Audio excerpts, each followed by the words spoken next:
Alors j'en profite pour faire encore une petite parenthèse sur les motivations suite à une question que j'ai intégrée de nouveau avec les commentaires que vous avez fait sur Facebook, vos réflexions, enfin, que vous avez partagées, tout ça, donc c'est génial. Je trouve ça très profond et vraiment très intéressant de lire vos réflexions, vos commentaires, etc. Et donc une question concernait le fait qu'on se trouve quelque part toujours dans une motivation inférieure aussi, même si on est dans une intermédiaire ou supérieure, bien sûr, parce que les motivations sont interdépendantes, comme on l'a vu dans la partie, je pense, les questions-réponses 1, quand on a parlé des motivations, je pense. Euh, donc, bien sûr, elles sont toujours interdépendantes. Donc, c'est-à-dire que même si vous êtes dans une motivation intermédiaire ou supérieure, automatiquement, vous avez une partie qui est dans la motivation inférieure. Ça ne veut pas dire la motivation inférieure, c'est pas parce qu'on utilise le mot inférieur que c'est quelque chose de mal, d'accord? C'est quelque chose, je veux dire, si maintenant, dans la relation avec votre chien plus particulièrement, ou dans la relation, je sais pas moi, avec votre partenaire ou quoi, vous choisissez un partenaire uniquement pour satisfaire vos besoins et pour rien d'autre, évidemment, c'est autre chose. Et donc, ce serait intéressant d'aller vers une évolution à ce sujet-là. Même chose pour le chien. Si maintenant, vous prenez un chien pour le laisser tout le temps dans le jardin parce qu'il doit amuser les enfants au moment où les enfants l'ont décidé, parce que puis se laisser faire dans tout ce que les enfants peuvent faire, tirer sur les oreilles, etc. S'il sert juste à ça, si le chien devient un objet, ou si votre partenaire devient un objet ou des choses comme ça, évidemment, c'est intéressant d'aller poursuivre l'évolution pour justement vous diriger vers des motivations qui sont intermédiaires et ou supérieures. Maintenant, quand vous êtes dans les autres, il y a toujours une composante de motivation inférieure qui y est et qui est nécessaire, parce que si vous commencez pas par là, vous ne pouvez pas être bénéfique ou être cause de bienfait pour les autres. C'est pas possible. Donc, si vous prenez pas soin de vous-même, vous ne pouvez pas. Ce sera pas pur ou sain quand vous allez aider les autres ou essayer d'aller accompagner les autres ou être source de bienfait pour les autres. Donc, je vous prends, je sais pas moi, un exemple.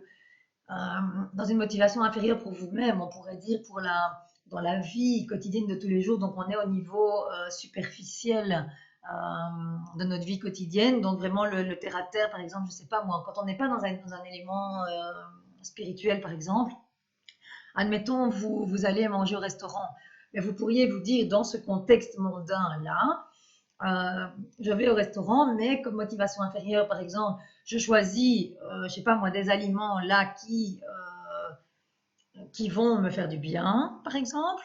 Donc on est peut-être dans une motivation inférieure, mais qui indirectement contribue à la motivation intermédiaire et supérieure, parce que, je sais pas moi, je pourrais choisir, ah ben voilà, je vais au restaurant, voilà, avec quelqu'un, je choisis ces aliments-là parce que pour mon corps ça va faire du bien, donc c'est vraiment l'alimentation saine pour mon corps, et après indirectement, enfin indirectement et directement, euh, si ça fait du bien à mon corps, ben, automatiquement, ça peut être une nourriture qui fait du bien à mon esprit. Donc, je peux choisir aussi une certaine alimentation pour avoir un esprit plus clair, pour avoir une concentration meilleure, pour avoir une attention plus adéquate, etc. Ce qui, par conséquent, va me permettre d'aller beaucoup mieux observer mon chien, observer les autres, et donc automatiquement, je vais pouvoir les aider et les accompagner mieux. Donc, vous voyez que au départ, ce qui peut se situer dans la motivation inférieure, donc inférieure, je répète que c'est pas négatif, c'est ce qui constitue la base. Donc, en vous occupant de vous-même à ce moment-là, vous pouvez bien évidemment contribuer aux motivations intermédiaires et supérieures. Aussi, pour ce qui est du choix du chien, j'ai vu qu'il y avait plusieurs commentaires, réflexions là-dessus qui étaient très intéressants aussi. Euh, Quand on choisit un tel chien plutôt qu'un autre, quand on adopte un chien, on peut penser, bah oui, je suis uniquement dans la motivation inférieure parce que sinon j'aurais pris, je sais pas moi, celui-là. On n'est pas nécessairement, oui, ça peut être une partie aussi de motivation inférieure qui n'est pas nécessairement, qui ne se limite pas nécessairement à la motivation inférieure. Parce que de nouveau aussi, vous choisissez, quand vous adoptez un chien, vous choisissez un chien non pas uniquement pour vos petits besoins personnels, mais aussi en fonction de votre caractère, votre tempérament, vos compétences, votre style de vie, euh, tout ça des chiens qui sont déjà présents chez vous, par exemple. Mais avec tout ça, je veux dire, ça peut être un choix conscient aussi. Ça peut être un choix tout à fait conscient parce que si vous preniez l'autre là dont personne ne veut, par exemple en ce moment, peut-être que tout simplement ça vous conviendrait pas parce que, non pas parce que c'est un choix égoïste, ça peut être quelque chose d'altruiste de laisser un chien et d'en prendre plutôt un autre, d'en adopter, de choisir, euh, de laisser entrer un autre dans notre vie, ça peut être quelque chose de tout à fait altruiste parce qu'en ce moment, vous pourriez penser, ben, si j'adopte celui-là, je ne peux de toute façon pas lui donner ce dont il a besoin, je ne peux pas le rendre heureux en ce moment. Donc là, ce serait pas une motivation inférieure, justement, mais ce serait plutôt déjà dans la motivation intermédiaire. Je ne sais pas si c'est un peu clair. Donc il y a toujours comme ça un passage, c'est vraiment vous naviguer entre les motivations. Ça devient vraiment une limitation si vous restez dans la motivation inférieure, comme la personne dont je vous avais parlé, avec le chat qui savait très bien, voilà, pas en termes de motivation inférieure, parce qu'elle ne connaît pas les trois motivations, mais où cette personne me disait toute fière que voilà, son chien, il servait juste à rester dans le jardin, à éloigner les souris, etc., du jardin, et puis à amuser les enfants. Mais voilà.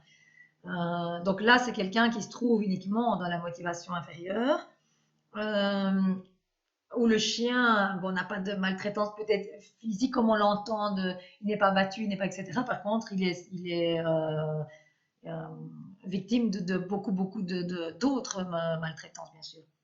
Mais donc, à ce moment-là, évidemment, c'est une limitation pour la personne. Maintenant, si la personne ne veut pas le voir et ne souhaite pas évoluer là-dedans, personne ne peut faire changer une personne. Donc on peut à la limite montrer l'exemple, on peut inspirer les autres, mais on ne peut jamais, et je trouve que c'est pas juste de vouloir faire changer les autres. On peut juste, voilà. Et donc ici, ça parle bien, ce que je vous ai mis ici, c'est justement quelque chose qui parle avant de vouloir être dans la motivation supérieure. C'est intéressant. Donc, n'essayez pas de sauver le monde. Enfin, même, on peut être dans la motivation supérieure en lisant ceci. Tout à fait, je vais vous expliquer tout de suite. Donc, n'essayez pas de sauver le monde ou de faire quelque chose de grandiose. Aménagez plutôt une clairière dans la forêt de votre vie et attendez patiemment que votre propre musique sonne au creux de vos mains. Reconnaissez-la. Il y a une faute ici, c'est sans accent évidemment. Accueillez-la. C'est à ce moment seulement que vous saurez comment vous offrir à ce monde qui mérite tant d'être secouru. Donc, j'ai mis ici la citation. Je vais le corriger tout de suite. Parce que j'avais fait un copier-coller en fait de ce texte. Et donc, vous voyez que la motivation supérieure, c'est pas sauver le monde. Oui, vous pouvez avoir, j'ai envie d'aider, de constituer un certain bénéfice pour tous les êtres vivants, bien sûr.